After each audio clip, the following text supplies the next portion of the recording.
Lord దేవుని యొక్క శక్తి కలిగిన నామానికి స్తోత్రం కలుగును గాక. ఈరోజు దేవుని యొక్క వాగ్దానము ప్రకటన గ్రంథము 2వ అధ్యాయము 10వ వచనము. 10 దినములు శ్రమ కలుగును, మరణము వరకు నమ్మకముగా ఉండుము అని ఇక్కడ మనము రాయబడి ఉంటున్నటువంటి వాక్యాన్ని మనం చదువుతున్నాం.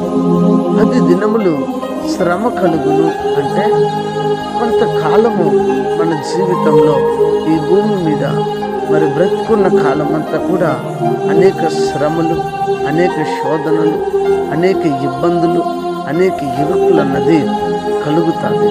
కలగకుండా పోదు.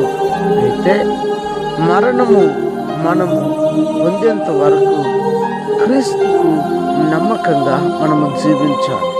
ఈరోజు ప్రియులరా, ఎవరికి నమ్మకంగా ఉంటుందో, శ్రమలు వచ్చిందని చెప్పి క్రీస్తుకి నమ్మకంగా ఉండకుండా నువ్వు తప్పిపోతున్నావే, తొలగిపోతున్నావే, అది ఎంతవరకు మరి కరెక్ట్? ఒక్కసారి ఆలోచించి మరి మనం తప్పిపోకూడదు, మనం తొలగిపోకూడదు.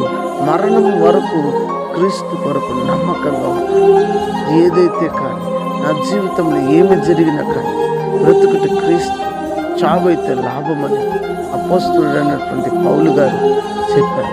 అన్న ప్రకారం ఈ భూమి మీద శ్రమలను చూసి నీ నమ్మకత్వాన్ని పోగొట్టుకోవద్దు.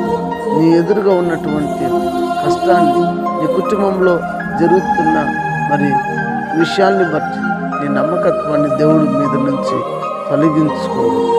నిత్యము దేవుని తట్టు చూడు, దేవుని వైపు చూడు. దేవాతి దేవుడు నీ నమ్మకాన్ని కాపాడు. నమ్మకంగా ఆయన నువ్వు మరణించేంత వరకు, నీ శరీరంలో ప్రాణం ఉండేంత వరకు నమ్మకాన్ని కాపాడుకొని ఆయన కొరకు జీవిద్దాం. క్రీస్తుని లోకానికి చాటుదాం. క్రీస్తు ప్రేమను చూపిద్దాం.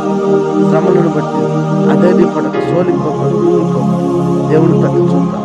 దేవుడు మనం దీవించి ఆశీర్వదించి నడిపించినట్లు, ఆశీర్వాదాలను పొందినట్లు దేవుని సముఖంలో తీర్మానం కలిగి ప్రార్థన చేసుకున్నాము. ప్రార్థన. కనికర స్వరూపుడా, నమ్మదగిన దేవ, ఉదయకాల సమయం ముందు మీరు మాతో మాట్లాడారు. అందరికీ ఇష్టం. మీరు మాట్లాడిన రీతిని బట్టి, వాక్యమును బట్టి ఇష్టం.